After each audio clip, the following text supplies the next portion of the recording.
Hi friends, welcome to Abhi, a YouTube testing tutorial channel.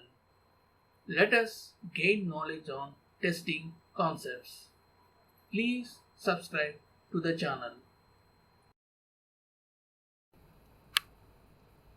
Hi friends, today we are going to look into the topic test planning is the second phase in the STLC. If you did not watch the video regarding STLC and requirement analysis phases, please watch the video. The video links are available in the iCard section.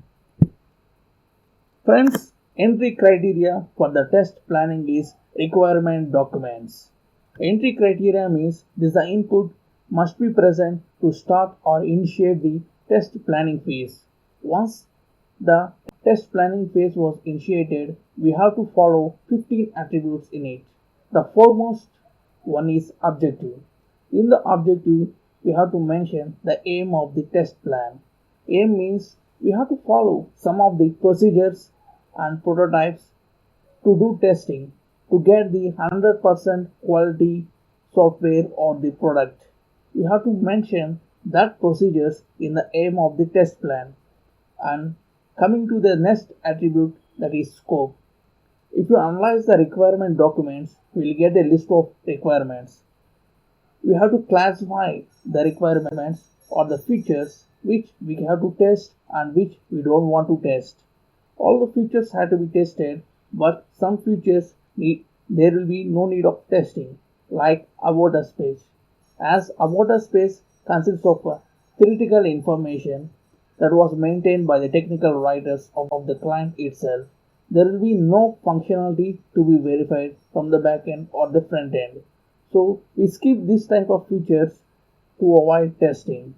So in the scope we have to mention which features had to be tested, which features had to be not tested, and also we have to list out what are the features need to be automated, all these things.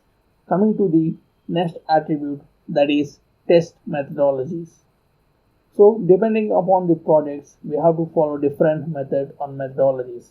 For example, if you take the web applications, we have to do the sanity testing or smoke and sanity testing, integration testing, and system testing, and acceptance testing, and finally we do performance testing.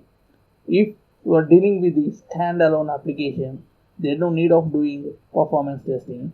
So depend upon the projects, we have to change the methodologies which we are following. So basic upon that project, in the under test methodology, I mentioned that methodology which we are going to follow. To know about the remaining 13 attributes, please follow our channel by subscribing it. In the next video, we will discuss about the remaining 12 attributes.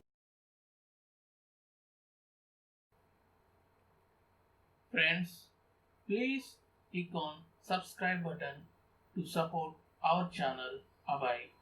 And also please click on like button and share this video to your friends who are eager to gain knowledge on testing concepts. Friends, I heartfully thank you for your valuable support to our Abhey, a YouTube testing tutorial channel. I hope it will continue forever.